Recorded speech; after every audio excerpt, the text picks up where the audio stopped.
எம்ஜிஆர் நகர் உத்திரமேரூரில் அருள்பாலிக்கும் அருள்மிகு ஸ்ரீ கன்னியம்மன் ஆலயத்தில் 2ஆம் ஆண்டு திருவிழா இன்று கோலாகலமாக துவங்கி சிறப்பாக நடைபெற்றுக் கொண்டிருக்கிறது. மேளதாளத்தோடு பட்டாசு வெடித்து பக்தர்கள் பால்குடம் சுமந்து சாமிக்கு அபிஷேகம் செய்து அம்மன் அருள் பெற்று விழாவினை சிறப்பித்துக் கொண்டிருக்கின்றனர். உத்திரமேரூர் எம்ஜிஆர் நகர் கன்னியம்மன் திருக்கோயில் 2ஆம் ஆண்டு திருவிழா. காலையில் பாலபிஷேகம் பண்ணிட்டோம். அதுக்கப்புறம் 12 மணிக்கு கூழ்வார்த்தல் திருவிழா, மதியம் 1 மணிக்கு அன்னதானம், இரவு 8 மணிக்கு கும்பம் போடுது. இதோட இன்று ஒரு நாள் நிகழ்ச்சி நிறைவு பெறுகிறது. அதோடு மதியம் அன்னதானம் நிகழ்ச்சியும் ஏற்பாடு செய்யப்பட்டுள்ளது.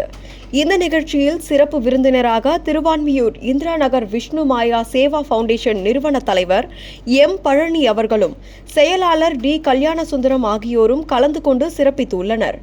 இந்த ஆலய நிகழ்ச்சியின் ஏற்பாட்டினை உத்திரமேரூர் எம்ஜிஆர் நகரில் அமைந்துள்ள ஸ்ரீ கன்னியம்மன் கோவிலில் நிறுவன தலைவர் ஸ்தாபகர் திரு வெங்கடேசன் அவர்கள் தனது தலைமையில் எடுத்து நடத்தி சிறப்பித்துள்ளார்.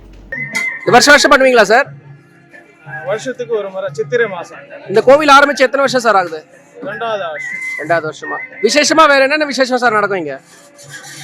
இது வரைக்கும் புதுசா திறந்த கோயில்னால வருஷம் ஆண்டுக்கு ஒரு முறை தான் இனிமேலும் மேலும்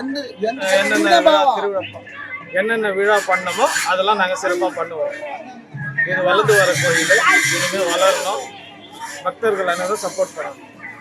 சான்றோர் குரல் செய்திகளுக்காக செய்தி வாசிப்பாளர் சூரியகலா.